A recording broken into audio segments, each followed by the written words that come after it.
আসসালামু আলাইকুম প্রিয় শিক্ষার্থীরা, কেমন আছো? আজকে আমি যে বিষয়টা নিয়ে আলোচনা করব সেটি হচ্ছে রাইট ফর্ম অফ ভার্ব নিয়ে। এবং আমরা জানি right form of verb SSC পর্যায়ে এবং এইচএসসি পর্যায়ে খুবই গুরুত্বপূর্ণ একটা টপিক। কারণ আমরা জানি যে একটা সেন্টেন্স গঠন করার বেলায় একটা সাবজেক্ট এবং একটা ভার্ব লাগে, এবং একটা সেন্টেন্সের মেইন একটা পার্ট হচ্ছে verb. So right form of verb এই জন্যই প্রত্যেকটা গ্রামাটিক্যাল পার্টের জন্য, অর্থাৎ যে পার্টগুলো, যে টপিকগুলো থেকে কোয়েশ্চেন এসে থাকে, এগুলোর জন্য গুরুত্বপূর্ণ। রাইট অর্থ হচ্ছে সঠিক, ফর্ম অর্থ হচ্ছে ধরন, গঠন, অবস্থান, আর আরেকটা ফ্রম আছে। এই ফ্রম আর ফর্ম এটা ভিন্ন, কিন্তু এটা হচ্ছে থেকে বোঝায়, এটা একটা প্রিপোজিশন এটা। আর এই ফর্ম অর্থ হচ্ছে ধরন, গঠন, অবস্থান, সঠিক ধরন, গঠন, অবস্থান অফ ভার্ব, ক্রিয়ার বা কাজে। এই রাইট ফর্ম অফ ভার্ব আমরা ভালো করে করতে গেলে, অর্থাৎ রুলসের সাগরে যদি আমরা হাবুডুবু খেতে না চাই, আমাদেরকে এই ভার্বের বিস্তারিত জানা লাগবে। এই ভার্বটা প্রধানত দুই প্রকার, একটা হচ্ছে কি ফাইনাইট ভার্ব আর একটা হচ্ছে নন ফাইনাইট ভার্ব। ফাইনাইটকে বাংলাতে বলা হয় সমাপিকা, আর নন ফাইনাইটকে বলা হয় অসমাপিকা। তার মানে আমরা বুঝতে পারলাম একটা সেন্টেন্স বা শর্ত যে সাবজেক্ট প্লাস ভার্ব আমি লিখলাম, এই ভার্বের জায়গায় আমরা চাইলে দুই ধরনের ভার্ব বসানোর কথা চিন্তা করতে পারি। একটা হচ্ছে ফাইনাইট ভার্ব আর একটা হচ্ছে নন ফাইনাইট ভার্ব। এই দুই ধরনের ভার্ব বসানোর কথা চিন্তা করতে পারি। এখন দেখি আমরা ফাইনাইট ভার্ব মানে কি। ফাইনাইট ভার্ব মানে হচ্ছে সমাপিকা ক্রিয়া, অর্থাৎ যে কাজটা শেষ হয় বা সম্পন্ন হয়। আর অসমাপিকা মানে হচ্ছে যে কাজটা শেষ হয় না বা সম্পন্ন হয় না। তাহলে আমরা এই ভার্বের জায়গায় যখন নন ফাইনাইট ভার্ব বসাবো, তখন ভার্বের কাজটা শেষ হবে না, সম্পন্ন হবে না। তো একটা সেন্টেন্সে যখন দেখবো যে ক্রিয়ার কাজটা শেষ হয় নাই, সম্পন্ন হয় নাই, তাহলে সেন্টেন্সটাই হবে না। এই জন্য আমরা বলতে পারি যে নন ফাইনাইট ভার্ব দিয়ে কখনো কোনো সেন্টেন্স হয় না। সেন্টেন্স হতে হলে সাবজেক্টের পরপর এই যে ভার্ব দেখতে পাচ্ছি, এই ভার্বের জায়গায় ফাইনাইট ভার্ব থাকতে হবে। কোন ভার্ব থাকতে হবে? ফাইনাইট ভার্ব থাকতে হবে। তাহলে যে ভার্বগুলো বসালে সেন্টেন্স হবে না, সেই নন ফাইনাইট ভার্বগুলো চলুন জেনে নিই। নন ফাইনাইট ভার্ব প্রধানত তিন প্রকার: ইনফিনিটিভ, জেরান্ড, পার্টিসিপল। ইনফিনিটিভ হচ্ছে যখন কোনো ভার্বের আগে টু যুক্ত হয়, অর্থাৎ টু প্লাস ভার্বকে ইনফিনিটিভ বলা হয়। এবং ইনফিনিটিভের একটা বৈশিষ্ট্য হচ্ছে গিয়ে এই টু এর পরে যে ভার্বটা বসে সেটা সবসময় বেস ফর্মে থাকে। ভার্বের বেস ফর্ম মানে কি? বেস মানে হচ্ছে ভিত্তি, তাই না? আমরা জানি এটা। বেস ফর্ম মানে হচ্ছে যে ভার্বের সাথে এস বা ইএস বা আইএনজি বা ইডি এগুলো কিছুই যুক্ত হয় না, বা এটা কোনো ফর্মে ট্রান্সফর্ম হয় না, এটা একেবারে বেসিক ফর্মে থাকে। এটা হচ্ছে বেস ফর্ম, অর্থাৎ এটার নাম হচ্ছে ইনফিনিটিভ। যেমন আমরা বলতে পারি টু সি, টু গো, এগুলো হচ্ছে ইনফিনিটিভ। এরপর আসে জেরান্ড। জেরান্ড হচ্ছে ভার্বের সাথে আইএনজি। ভার্বের সাথে আইএনজি হলে সেটাকে জেরান্ড বলা হয়। এরপর হচ্ছে পার্টিসিপল। পার্টিসিপল প্রথমটা হচ্ছে প্রেজেন্ট পার্টিসিপল, অর্থাৎ পার্টিসিপলটা আবার তিন ধরনের। একটা হচ্ছে প্রেজেন্ট পার্টিসিপল, তারপর হচ্ছে পাস্ট পার্টিসিপল, এরপর হচ্ছে পারফেক্ট পার্টিসিপল। এই পার্টিসিপলের প্রথম যেটা প্রেজেন্ট পার্টিসিপল, এটাতে এটার যে বৈশিষ্ট্যটা সেটা হচ্ছে এটাও ভার্বের সাথে আইএনজি যুক্ত থাকবে। তাহলে জিরান্ডো ভার্বের সাথে আইএনজি, প্রেজেন্ট পার্টিসিপল ভার্বের সাথে আইএনজি। এখন আমরা কখন কোনটাকে জেরান্ড বলবো, কখন কোনটাকে প্রেজেন্ট পার্টিসিপল বলবো, এটা আমরা হয়তো অনেকে জানি। সেটা হচ্ছে গিয়ে যখন ভার্বের সাথে আইএনজিটা নাউনের মতো কাজ করবে, তখন সেটাকে আমরা জেরান্ড বলবো। আর যখন ভার্বের সাথে আইএনজিটা অ্যাডজেক্টিভের মতো কাজ করবে, তখন সেটাকে আমরা প্রেজেন্ট পার্টিসিপল বলবো। আমরা ছোট ছোট করে কয়েকটা উদাহরণ দিচ্ছি। যেমন আমি যদি বলি যে হি ওয়ার্কস এভরিডে, তাহলে এই যে ওয়ার্কটা, এটা একটা কাজ, কাজের নাম, এটা একটা ভার্ব, এটা একটা সাবজেক্ট, আমরা জানি। এখন এই ভার্বটাকে আমি এখানে লিখতেছি যে walking is good for health. Walking is good for health. তাহলে এখন এটা হচ্ছে ভার্ব, এটা হচ্ছে গিয়ে সাবজেক্ট। আমরা এর আগে একটা ক্লাসে জেনেছিলাম যে সাবজেক্টে সবসময় নাউন বা প্রোনাউন বসে, সবসময় নাউন বা প্রোনাউন বসে। তাহলে এই সাবজেক্টে এই যে আমরা ওয়াকিং ওয়ার্ডটা দেখতে পাচ্ছি, এটা কিন্তু প্রোনাউন না, এটা কখনো প্রোনাউন হবে না, এবং এটা প্রোনাউনের মতো দেখতে মনে হয় না। এটা যে কেউ বুঝবে এটা কখনোই একটা প্রোনাউন হতে পারে না। তাহলে এটা নিশ্চিতভাবে আর কি হতে পারে? নাউন হতে পারে। এটা হচ্ছে একটা যুক্তিগুণ।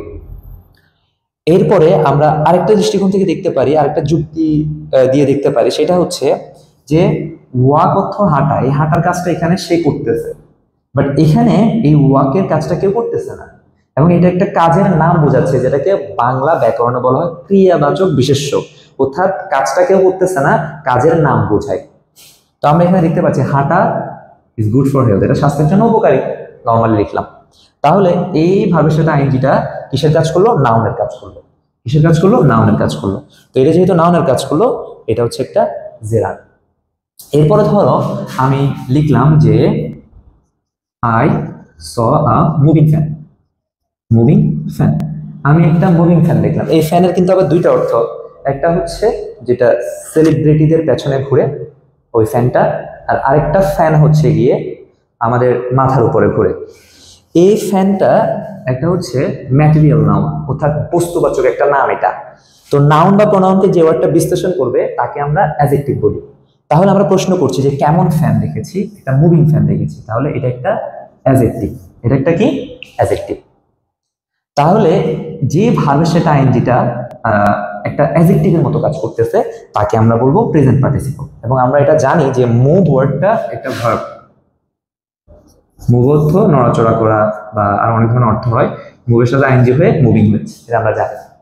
এই হচ্ছে বিষয়। এবার আসি past participle form. Past participle ফর্মটা হচ্ছে গিয়ে আমরা স্ট্রং বা উইক ভার্ব পড়েছি, present form, past form, past participle form. আমি দেখাচ্ছি। স্ট্রং ভার্ব, উইক ভার্ব আমরা পড়েছিলাম ছোটবেলা থেকে, সেটা হচ্ছে present form, past form, past participle form. Present, past,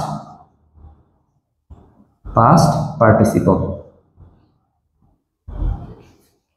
এই প্রেজেন্ট ফর্মকে অনেকে V1 বলে, পাস্ট ফর্মকে V2 বলে, পাস্ট পার্টিসিপল ফর্মকে V3 বলে, অথবা ভার্বের পাস্ট পার্টিসিপল ফর্ম এভাবে সংক্ষেপে লিখি। এগুলো কোনগুলো মনে আছে? আমরা পড়ছিলাম যে do, did, done, go, went, gone, হ্যাঁ, তারপর হচ্ছে ওয়াক, ওয়াকড, ওয়াকড, এভাবে করে আমরা পড়েছিলাম। তো এখানে যেটা প্রেজেন্ট ফর্ম সেটা হচ্ছে প্রেজেন্ট ইনফিনিটিভের বেলায় ইউজ করা হয়, যেটা পাস্ট ফর্ম সেটা হচ্ছে যে পাস্ট ইনফিনিটিভের বেলায় ব্যবহার করা হয় টেন্সের বেলায়। এরপরে পাস্ট পার্টিসিপল ফর্ম যেটা দেখতে পাচ্ছি, এটা মূলত এই নন ফাইনাইট ভার্বের যে পাস্ট পার্টিসিপল ফর্ম সেটার যে প্রকারভেদ যেটা আমরা এখানে দেখতে পাচ্ছি সেটাই হচ্ছে আমরা পড়তাম। অর্থাৎ আমি যদি বলি যে আই ডু দ্য ওয়ার্ক তাহলে সেন্টেন্স হবে, আমি যদি বলি যে আই ডিড দ্য ওয়ার্ক তাহলে সেন্টেন্স হবে, কিন্তু আমি যদি বলি যে আই ডান দ্য ওয়ার্ক সেটা কিন্তু সেন্টেন্স হয় নাই, সেটা বাক্য হয় নাই। কারণ সাবজেক্টের পরে আমি যদি ডান বসাই, এটা হচ্ছে ভার্বের পাস্ট পার্টিসিপল ফর্ম, আর ভার্বের পাস্ট পার্টিসিপল ফর্ম হচ্ছে একটা নন ফাইনাইট ভার্ব, আর নন ফাইনাইট ভার্ব দিয়ে সেন্টেন্স কখনো হয় না, আমাদেরকে ফাইনাইট ভার্ব ইউজ করতে হবে। তাহলে আমরা বুঝলাম ব্যাপারটা।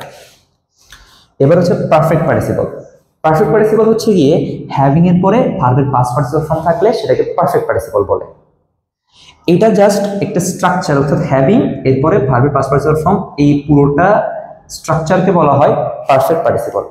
শুধু তাই নয়, আপনাদের সামনে যদি খাতা থাকে এটা লিখে রাখুন, হ্যাভিং, হ্যাভ, হ্যাজ, হ্যাড, এটা যাই আসুক না কেন এগুলোর পরে সবসময় ভার্বের পাস্ট পার্টিসিপল ফর্ম হবে।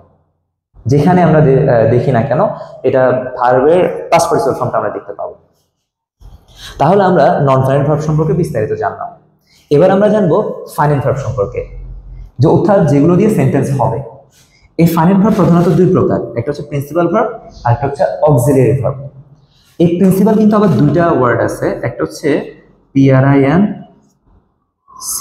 PRINCIPLE প্রিন্সিপাল, আর এটা হচ্ছে প্রিন্সিপাল।